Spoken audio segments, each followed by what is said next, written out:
Hello there, this is Josh with CourtReserve, and this is going to be a front desk training video. Today I will just be going over a few different things in the system that may be helpful and relevant to you in your day-to-day operations when using CourtReserve. I will point out at the beginning of this video that your organization may be set up a little bit differently than what I have here. There may be some things that you aren't offering, so there are some schedulers or features that may be hidden here. You may also have some things restricted depending on if you are an admin or a sub-admin. And if you are a sub-admin, there may be some things that you don't have permissions to. Just want to point that out at the beginning of this video. The first thing that I will go over today is from the admin side, how we can create a member's account. So if a member calls in and they want to book a reservation, but they don't have an account created yet, there's going to be a way to do this under members on the sidebar. If we click that, there's going to be an add member button right here. And when we click on this page, we will see this window here where we can fill in just the basic information, first name, last name, and email address.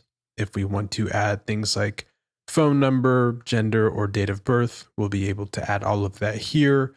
And if we know which membership we'd like to give to the member, we can also select that from here. On the top of this page, there are going to be a few tabs. So if you need to fill in information like the member's home address, if we need to include them into a member group, or if we need to fill in payment profile information, we will be able to do that all while creating the member account. And then once we hit save and close, that is going to create this account for this member. And what it's going to do on the member's end is send them the welcome email that will let them know that somebody at this organization had created an account for them. And from there, they will be able to click a link that will allow them to create a password. That way they can start logging into their account. There is also going to be a way to do this when actually in the create reservation window. So the next thing I'll do is go over schedulers on the admin side. So if we go to schedulers on the sidebar, here we are going to get a list of all the schedulers that are viewable from our account. The two main schedulers that we have here that are going to just be created by default are going to be the expanded and the consolidated scheduler. With the expanded scheduler, we are going to get a column for each individual court that we have at a facility. With the consolidated scheduler, we are going to get a column for each court type that we have at a facility. So if there is a facility that has a larger amount of courts, some admins will prefer to use the consolidated scheduler, so that way it's a little bit of a simpler view on their end. If we're looking for a more detailed view, we can always go back to the expanded scheduler here. On top of that, there may be a few additional schedulers we see here, just depending on what your organization offers and what has been set up at your organization. So a few other key ones that I'll point out here are going to be My Schedule. This is going to be a scheduler that is specific to instructors at an organization. So if I'm an instructor and I can be assigned to lessons or events, I will have a My Schedule page, and that will allow me to only see lessons and events or reservations that are assigned to my account as an instructor. We also have an overall instructors page, which will show us a column for each instructor that we have at an organization. And this will be a good way to just get an overall view of what has been assigned to instructors at your organization. From here, we can click a weekly view. We would only be able to see the weekly view for a single instructor at a time. But if we would like to take a look at instructor and see what they have going on for the entire week, we can do that easily from the instructors page. We also have a ball machines scheduler. This may be renamed resources or something different at your organization, but this will really just be a bookable resource that members can add to a reservation. Another thing I'll point out is some organizations may be using the custom schedulers, and this is a way for organizations to get a more custom view, and they can make multiple schedulers. So some organizations, if they have tennis and pickleball, they'll have a tennis courts custom scheduler and they'll have a pickleball custom scheduler. Really anything where we sort of want to break down the view rather than seeing every single court at an organization. So with that, I'll start going over how we can create a reservation. If we go to either of these schedulers, we can go to the court and the time that we would like to book for, and we can click the reservation button. From here, we can pick the reservation type that we would like to choose from. We can edit the start time and the end time, and we can also do something called a recurring reservation. So if you are setting something up like maybe contract time, and there's going to be a set time and set day of the week that a member is going to have to court on a recurring basis, we can go in and set up, for example, a weekly recurrence. And if we want this to go weekly, we could do every 1 week, choose the day of the week this should be repeating on.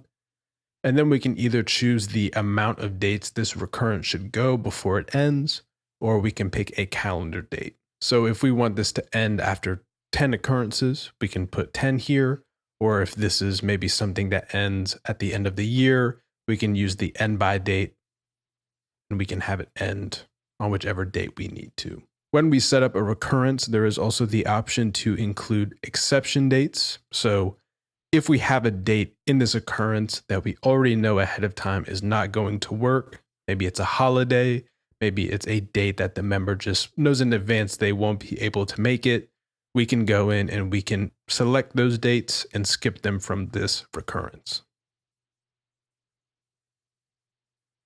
From there, we can add any members that we need to. And let's say I receive a phone call from a player and they would like to book a reservation, but we realize they don't have an account yet. If we search for a player name that is not in the system, from this search bar, we will be able to create a new member account. So if we click this, that will take us to the create member window where we can go in and add all of that information that we need to. This is going to be the same window that we see when we go to members on the sidebar and we click the add member button. On the bottom of the create reservation window, one field that I will point out is we do have the display message for the schedulers. With this field, organizations can choose if this field should be public on the member portal or if it should be hidden. So before we add any messaging here, I would recommend reaching out to an admin or anybody that set up this account to see if they do currently have this message public on the member side or not. Some organizations will have this field hidden from the member view and they will do just internal notes here. Sometimes organizations will have this message public on the member side to add any information that they need to the members. So that is definitely worth double checking before you go ahead and add any sort of note here. To change the settings to show these notes, I will back out of this really quick. If we go to settings and we scroll down to the portal settings row, there's going to be the setup page. And here we will be able to see if the reservation or event notes are showing on the member portal. So if you don't want members to see this information, we can uncheck that and we can hit save. From the admin side, if we have a note, we'll be able to see that information here. So if you are maybe an organization that requires that a member has a credit card saved on file, and there's a member that somehow slipped through the cracks and doesn't have that credit card saved, we can add a note here so that way when the member enters the facility, we know that we need to get that information from the member. Once we have a reservation that is booked on a court, we will be able to see that reservation on the scheduler, and we will be able to see some additional information here. So if you see a $sign in the bottom right corner, that means that this reservation is unpaid. You will also see this red bar up here that will let you know that as well. If we click on this $sign icon, we will be able to see all the fees that have currently been generated from this reservation. So we can click pay here. And from here, we can fill in any information we need to make sure that this reservation is paid. From this page, we can also check in members to the reservation. So once they've entered the facility, we can mark them as checked in. Later in this video, I will show you the Who's Here Today page, which will be a view that is strictly for check-ins at a facility, and that may work better for you. There is more information we can see on reservations from the scheduler. So if we hover over a reservation, we're going to see this info icon right here. And there's going to be a few different things we can do from this info icon. So this right here is going to be the edit button. If we need to go in and we need to edit the time or the date or the court of a reservation, we can go in and click that edit button. There's also going to be the view players button from this page. This will give us that view that we were previously looking at, where we can pay for any fees from this reservation and also check members into this reservation. We can also email players from here as well. We do also have a shortcut button here to email players. So if there is a closure due to weather, if we need to make a last minute edit to this reservation and just quickly need to let the members know, we can always email them from here. And we also have a transactions page from here as well. So if we need to void a fee, if we need to go in and edit an amount, we can do that from here. You can also do that from the create reservation window as well. But this is just another page where you can pay or void the fee that is for a reservation.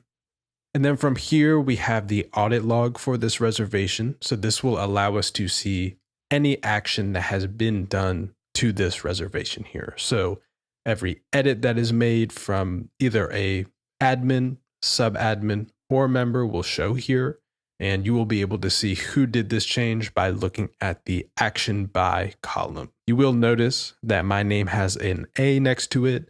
That's letting you know that an admin made this change. If a sub-admin made a change, you would see SA here. And if the member made the change, you will see an M here. You will also see a phone icon to let you know that if this was created or edited on the mobile app rather than on the desktop view.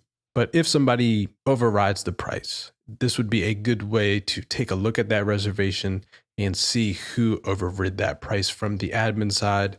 The audit log is just going to be a good way to track any changes that have been made in the system. At the end of this video, I will also show you a system-wide audit log that will show you really any action that is being done in the system.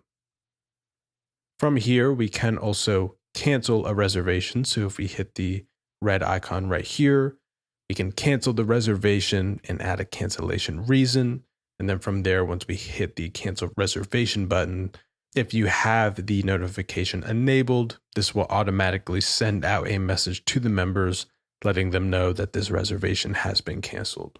So that goes over reservations in the system, and lessons will be working pretty similarly. The main difference that I'll point out here is if we choose lesson, we will see this instructors field on the top, and this will be a required field. So in order to book a lesson in the system, there will need to be some sort of instructor that is attached to this lesson. The last things we would be able to see on this page are going to be events and leagues, which are going to have a more similar view here. So right here, I just have an adult clinic example. If we hover over the info icon, we're going to see similar buttons to what we see on reservations. We can track any changes in the audit log. We can cancel this event date. We can take a look at the transactions linked to this event. We can view the registrants, and we will also have a register button here as well. So if a member does need to quickly be registered into an event, we can do that directly from the scheduler.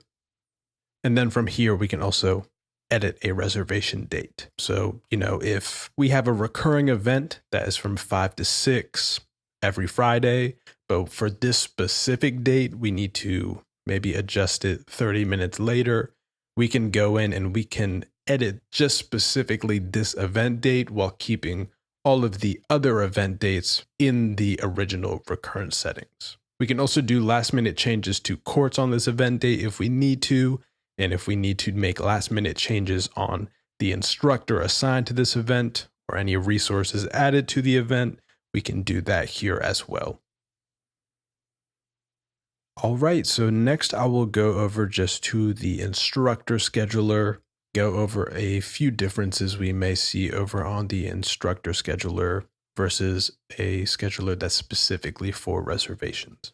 With the instructor scheduler, we will be able to take a look at any unavailable time that an instructor already has set up on their account. So, if there are some instructors that maybe don't instruct on Fridays and they currently have Fridays set to unavailable, we will just be able to quickly see that when looking at the instructor scheduler. We can also go into a time slot for an instructor and we can quickly add some last minute unavailable time if we need to. So if there's a last minute thing that happened and an instructor has to set themselves as unavailable last minute, someone from the front desk can always go in and make that change, or the instructor can as well directly from their account.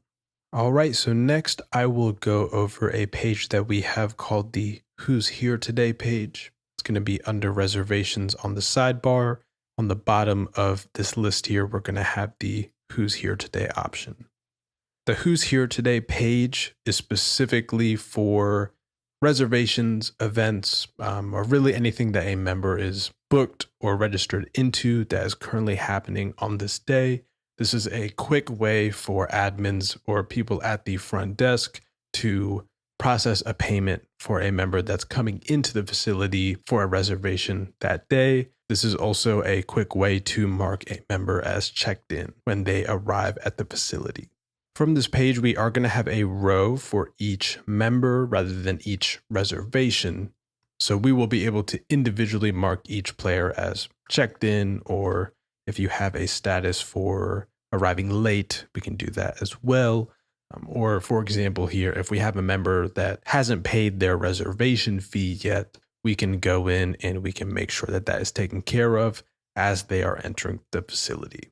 We will also be able to see the note or the message that we have that's displaying on the scheduler. So if I made an internal note saying that we need to get the payment profile information for James on this reservation, I will see that note here just so I can make sure that that gets done when the member is walking into the facility and I'm checking them in. So when I hit that pay button, I'll be able to click the add payment profile button here and get all of this information directly while I'm on the Who's Here Today page. We do also have a search bar here. So, maybe you have the Who's Here Today page open when your facility opens and you have a lot of members that are coming in at once.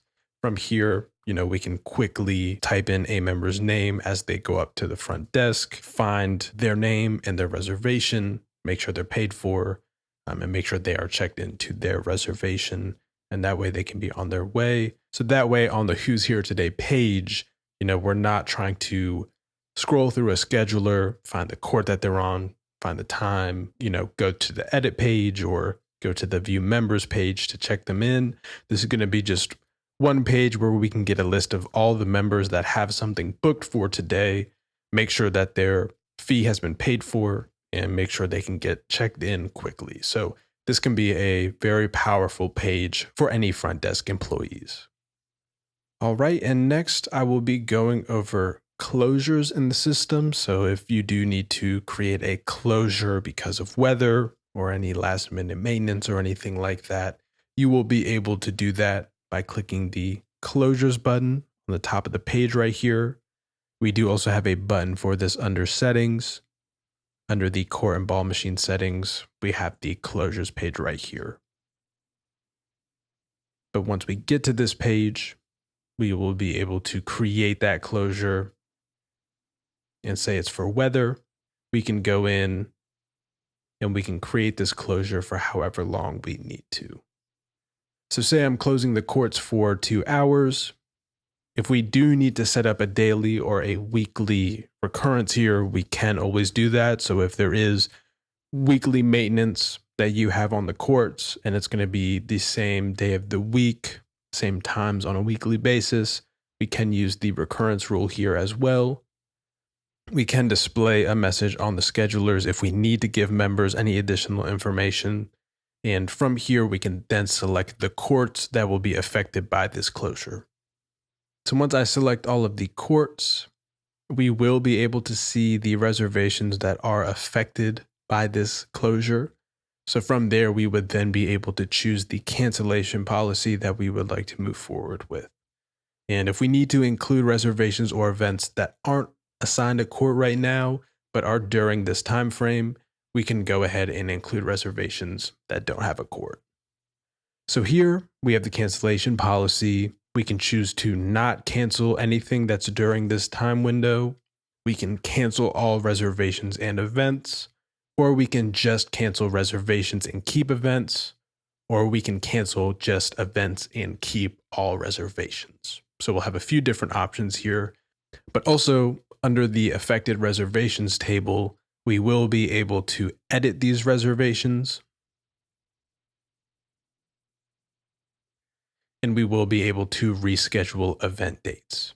So we can also go in and sort of manually make these changes to these events or these reservations so that they are no longer affected by the closure, or we can go in and we can cancel these reservations or these events if we need to. If you do cancel anything from this closure, once we hit save and once that cancellation has happened, members will receive that cancellation notification, and it will say the reason for it as this closure here. All right, and the last thing that I will be going over today is the system-wide audit log that we have. So when we were talking about schedulers earlier and we were looking at reservations, we did have these audit logs that were specific to just this reservation. But we do have an audit log that is system-wide, so we can take a look at any actions that are happening within your organization, whether that be from an admin, a sub-admin, or a member. And to find that, we can go to Audits on the sidebar, and there's going to be the audit log page right here.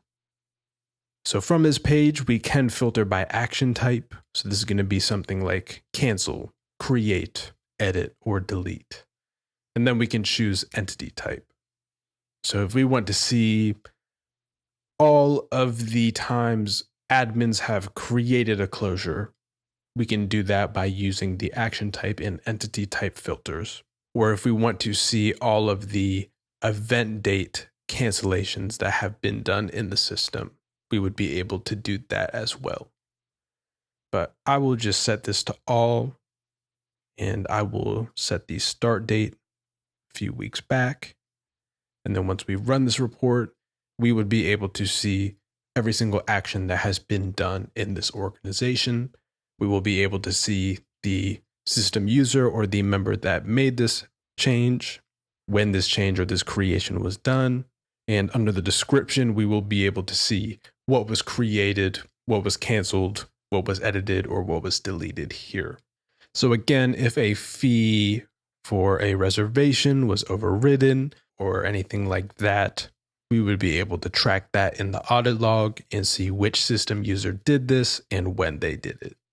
All right, and again, I would like to reiterate, some of the things that I showed today may not be available for your account. That will just depend on what your organization does or does not offer, and also if you are a sub-admin, what you do and do not have permissions to. So if you do feel like there is a permission that you should have, but it's missing from your account, that is definitely worth reaching out to an admin at your facility about so they can double check your permissions and see if there's anything they need to adjust there.